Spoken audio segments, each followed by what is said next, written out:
It's a cold and gloomy Monday morning, but we have to get on to emptying the van from what we picked up in part one of this antique furniture salvage operation. So part two, I'm going to show you what I've got out of the van from our first trip. We'll probably, even though this is a furniture type series, we'll go through the boxes of smalls and see if we've got any value. And I'll show you how I'm documenting the list of items, and eventually we'll get some money back to John. I've already got a few things out of the van this morning, and these bar stools, as I mentioned in the episode one, they're very modern, and we'll just have a look underneath to show you that. And if you're new to furniture, always look at how things are constructed, and you'll see in here the corners are recessed with Allen key bolts with little brackets. The hardware is absolutely looking brand new. All the screws are Phillips head. These are certainly within the last 20 years or so, and they've probably come from Freedom Furniture or Harvey Norman or one of those places. But they're quite sturdy, and even though they're modern, they're certainly not obviously antique furniture, but they will sell quite well, and they would suit a new buyer, you know, someone that wanted to pay or wanted to get bar stools for their modern house, like the timber look. The cane look is quite popular at the moment. And I think we'll probably put about 150 on that set. I have an idea that when you buy these things new, you pay at least $100 per stool, so they should sell fairly well. And it's interesting that, you know, modern furniture, even though I don't really want it in deals, I can certainly make some good money out of it. These are three of the chairs we bought back, and I think there was only three in this set. They're not in very good condition. They've obviously been in storage a long time, and that's mud from a wasp's nest. I'm not going to clean them up at all. They're a little bit wonky in the joints. They're starting to come apart. The glue's dried out. They're quite a nice design. They would be early 1900s. They look a little bit Art Nouveau there in the styling. And the legs are reminiscent of the late Victorian era, but they're not quite that old, I don't think. And if we have a peek underneath, they're actually the sprung seats. And they're fairly involved to restore. There's a lot of work to go into restoring chairs. I'm certainly not even going to clean these. I'm just going to sell them as projects. And price wise, I would only value those as they are at about $10 each, which is a bit sad really, because the modern chairs will get at least that as well. There's just not the demand for antique stuff, and there's so few people around that actually restore them. So we'll just put those probably on the Facebook marketplace page today for $30 a set of three, and hopefully we move them on. A look in the back of the van now. I've moved all the other boxes inside, and we will probably unbox one or two of those and see if we can find any treasure. That box there has the power tools that I mentioned in the first episode, and as you can see, they're fairly modern ones. In fact, they're quite cheap. Azito XU1 is your Chinese brand. What else we got here? This one looks like a cheap rechargeable drill as well. They're all budget ones from a hardware. That's Azito as well. So they're not going to be worth a lot, even if they're in perfect working condition. If there's any issues at all, I'll probably just scrap them. I'm not sure what's in the bottom of this box. It looks like we have some sort of tools. Let's have a look in here. I'm guessing, it looks like there's water in the bottom of this too. That won't be ideal. I'm guessing screwdriver set and a cheap one. Oh, it is too. And it will be a cheap one. It looks impressive. It looks like it's never been used. And we'll be able to sell it because people like to keep a set in their car or their truck or their second vehicle. Even though it's going to be only a cheaper Chinese set, we'll still probably get $10 for that. Little jeweler's screwdriver set there as well. So it is a complete set, but not much value. So I'll probably take that box home, and I can test out the tools on my appliance tester and just give them a bit of a once over to make sure they're safe to sell. And as I said, if they're no good, we'll just scrap them. So in the shop here, I've been making a pile of these boxes to go through. I haven't opened all of them. Well, I don't think I've opened most of them. Oh, that one's got e-waste stuff, keyboard. All right, so there's probably not going to be very much value in that at all. We'll go through that one later today. That had some fishing gear in it. I unboxed some yesterday and got a whole heap of odd glasses, but there's no complete sets, and some of them are absolutely filthy dirty. There were quite a few actually that were broken in one box as well. So they'll probably be giveaways. I'm not going to sit there washing up glasses for the sake of making $5 and then giving half to John. I have washed some stuff up. We'll probably get $10 for this set of Corelle bowls. I think we'll get $10 for that. These are actually coffee percolators, or they're not percolators, they're just a coffee filter, but they should sell quite well. I did wash them up. I thought they were worthwhile. And I washed this one up, but we're not going to sell this. I'm giving this to Christine. And it says, "I'm not bossy, I just know what you should be doing." So we thought that was quite amusing. Whether it carries any weight, that's yet to be determined. Isn't that right, Christine? I'm not bossy. Very cute. All right, so we'll do some unboxings to finish off this video. And I do need to get out and get another van load of stuff this week sometime. I will just show you what I actually have priced out already. I've been through and unboxed a few boxes, and there was some bags of stuff and a few prints. And if you can just work out my code here, I've just given everything a serial number, and the second number is what price I've put on it. And that list there adds up to around about $165.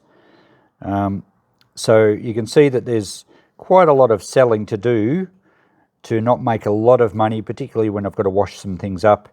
But the good thing is that I'm not going to necessarily send half of this money straight to John, because it depends. If we have to discount something, I will keep track of things when they sell and then send half of that price to John. So that allows for the fact that we do discount old stock, and also it allows for the fact that if some things get shoplifted, well, we're not out of pocket. So yeah, just basic sundries there. I don't want to spend too much time sorting out little stuff or washing it up or repairing things, but the furniture should be quick sales and we'll make some good money for our time. Okay guys, let's whip through a couple of these boxes and see what's in them. I won't dilly-dally, we'll just see if there's any good stuff in here. This was the one that had the computer stuff in here, and looks like it's, there's a shower radio. That's probably saleable, assuming it works. There's an old phone, looks like some more phone systems. Pretty hard to sell. I usually just scrap those, and there's not much value in them for scrap either. And the rest of this box, there's another keyboard. The rest of this box is just random chargers, double adapters, Ethernet cords, computer mice. What's this? It's just an outdoor sensor light. Down the bottom we have a Wi-Fi router or modem. A couple of cassettes here, but they're clearly not much good. Yeah, just heaps of electrical. I'll go through it. I'll scrap out what is of no value. I sometimes sell the cords, not for much. But yeah, there's nothing in this lot. I get better stuff than this dropped off to me for e-waste all the time. Sometimes I do keep I quite often keep the laptop chargers. They've got a bit of resale, but they need testing.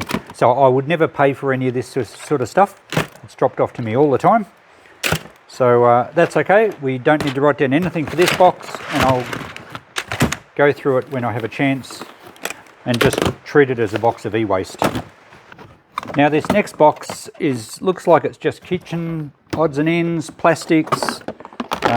They've probably just tipped the drawers of contents of the drawers into the bottom here. It looks like there's a lot of cutlery. It's unlikely there's going to be much value in here. It's actually a bit sort of has a bit of a smell to it. Some of this stuff isn't that clean.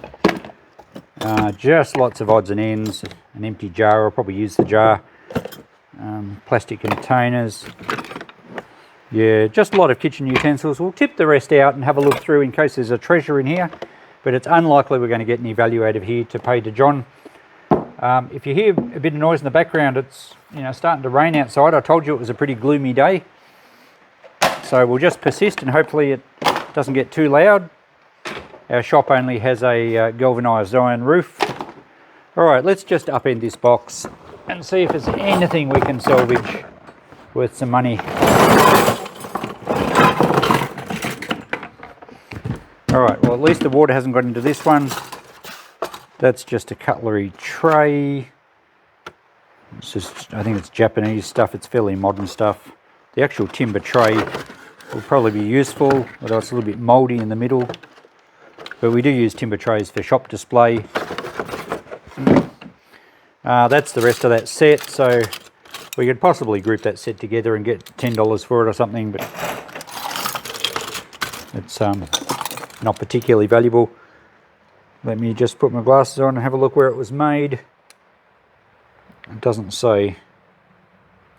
It'd only be a cheaper set, probably from pretty recent times, I'd suggest. Could even be made in China.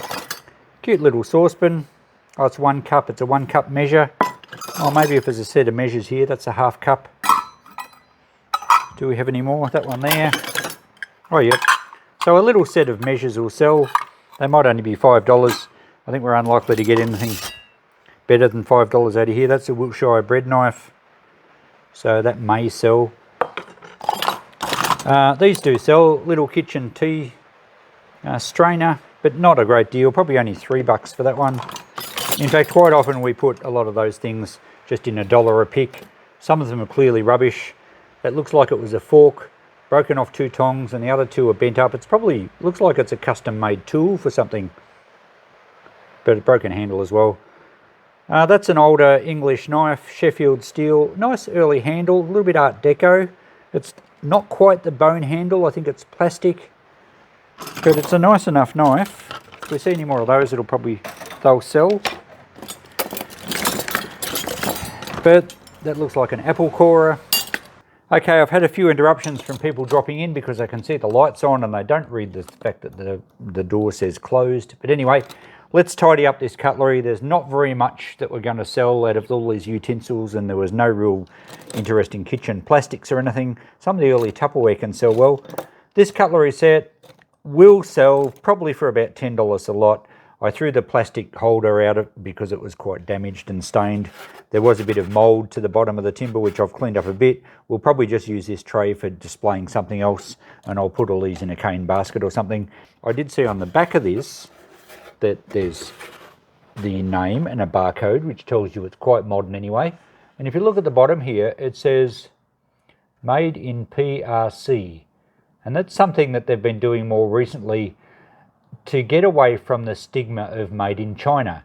Even though some of the stuff coming out of China now isn't too bad, they've gone away from that made in China phrase, and PRC simply means People's Republic of China. So very modern, quite low quality this. We'll still get $10 or so for a cutlery set that looks okay, and we'll put that in a basket, as I said, a cane basket or something.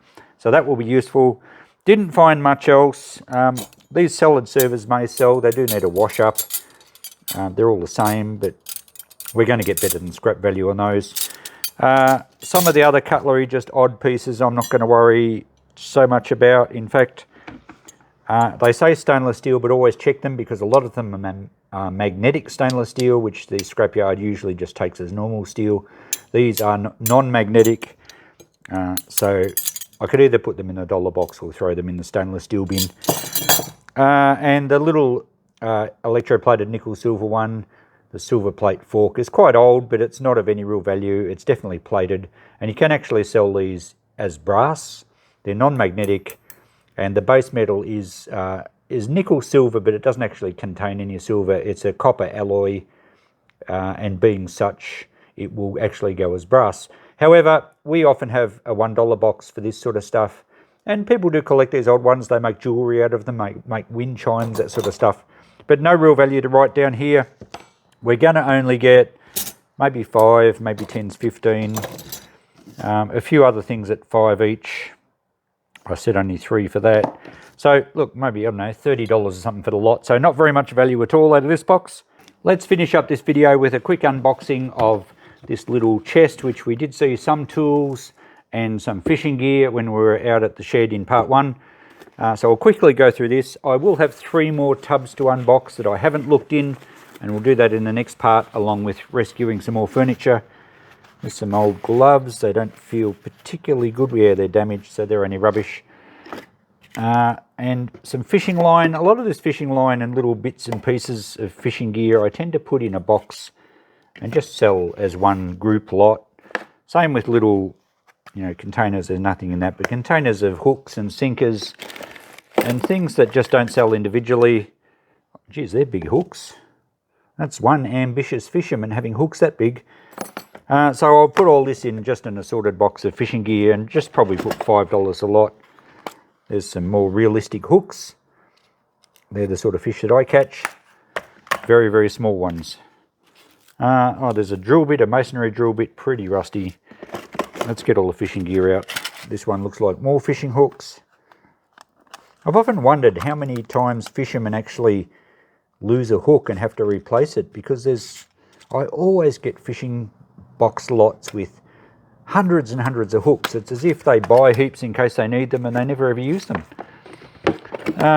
What do we got here? There's some old batteries. They're pretty corroded. They'll just go in my battery bin to take to the transfer station. There's some lures of some sort. I'm not even going to open them. They could just stay in the assorted fishing gear. There's some larger lures here, and I think these are called floppies or something like that. I know some of them are French made. I'm not sure on these ones. They probably make them modern today in China or somewhere. I'll have to check these, because sometimes individual lures can actually sell very well.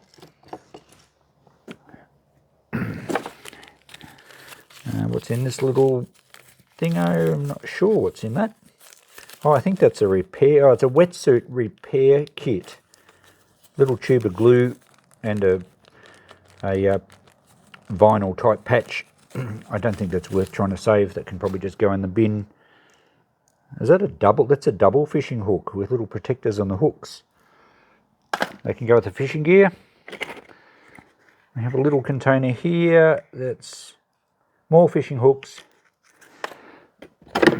Now I'm just picking out, there are some tools in this box, but we'll just drag all the fishing gear out first. That's an older reel, and I think it's branded, is it an Academy one? Oh no, it's a, read it the right way, it's a Steelite. I think they're Australian made. So a vintage reel like that, it appears that it's going to work. I can hear it clicking. We'll probably get at least 5, we'll possibly get 10 for that. It feels like the ratchet's okay.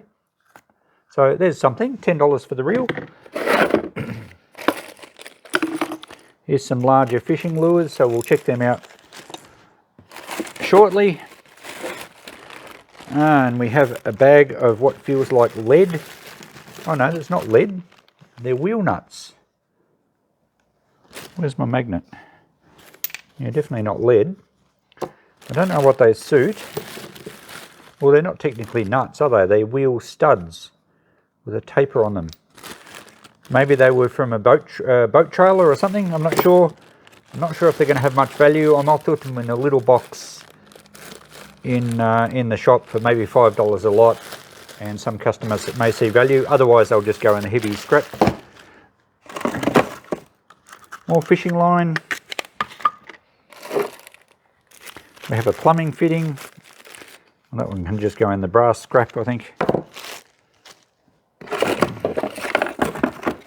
I think that's it for our fishing gear. This has been wet. I think that's something to do with fishing. Is it just a gauge? Murray crayfish gauge. Maximum size, bag limit. Crayfish with eggs attached must be returned to the water. Alright, we'll leave that in with the fishing gear. So we'll just box that fishing gear up and we'll put $5 a lot. I will check these lures. If they're pretty common and not worth much and they're very modern, I'll put them in with the assortment.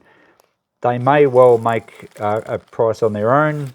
As I said, some of them can make quite a lot of money. They're possibly at least going to be a $5 lure each, maybe even a bit more. I'll get back to you on those ones. All right, let's finish off this one. I just checked out these lures and I think they're quite modern ones. I couldn't see any brands on them at all. I'm trying not to jag my fingers on the rusty hooks, but they're quite good condition, beautiful colours. I don't know how well they catch fish, but that's not my business. I know nothing about fishing. I'm not even going to clean these up, you know, because I reckon there's a fair chance that I'm going to snag my finger trying to wash them. I'm even doing it just holding them. I'm going to just put these in a container in the shop where little hands can't reach them, just for safety's sake, and I'm just going to put $5 each on them.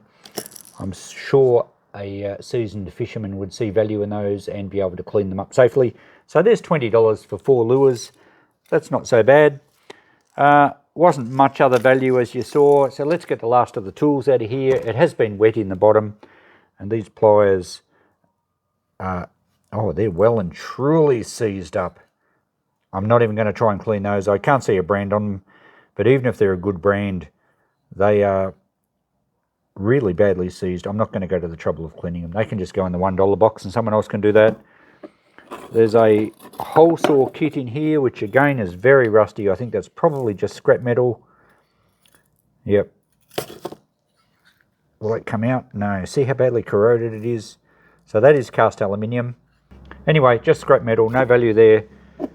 And we also have a Stanley knife, which again is totally full of rust. So these have been sitting in water, no value there at all, pretty much scrap metal. The drill bit was badly rusted as well. So that cleans this out. Not a great deal of value, but we are processing it and we are keeping it at a landfill. I'm just home in the shed now, and we'll just finish this video up by looking at this clock.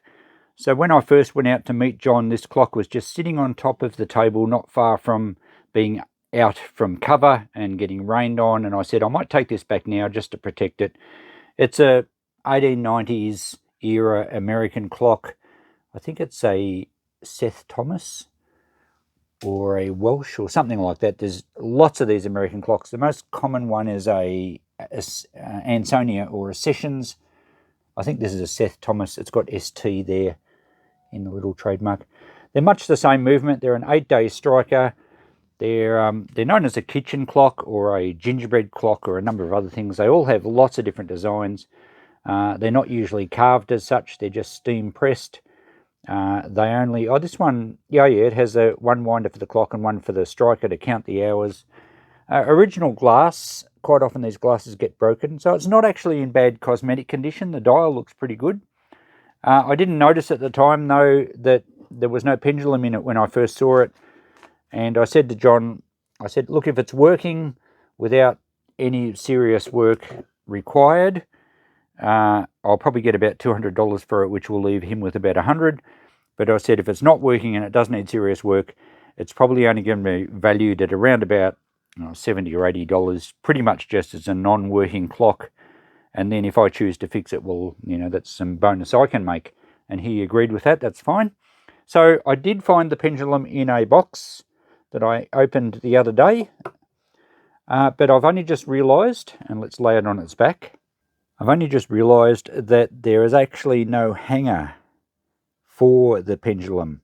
And it looks like the gong striker, or the chime striker, is severely bent and not lined up at all. So there's some major issues with it, and because there's nothing to actually hang the pendulum on, there's obviously issues inside and there's parts missing. So given that's the case, I'm going to value it at around about $80, which will give John about $40, and I might pull the movement out, and we will have a look to see if we can identify what's missing and how much damage there is and whether it actually is worth getting going. We'll do that in a future episode of this series, but for this stage we're just going to write down a value of $80 for the clock with no work done to it, giving John about $40.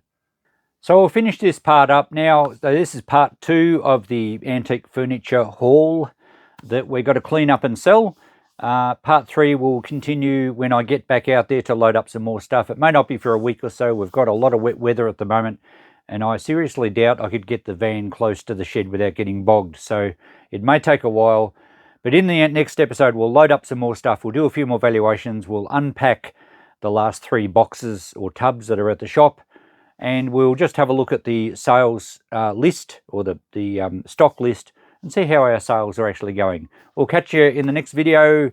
On my channel now will probably be another part of something else I've got going. I've got playlists going everywhere, or maybe a repair job. Whatever it is, I hope you're enjoying it all. Thanks for watching.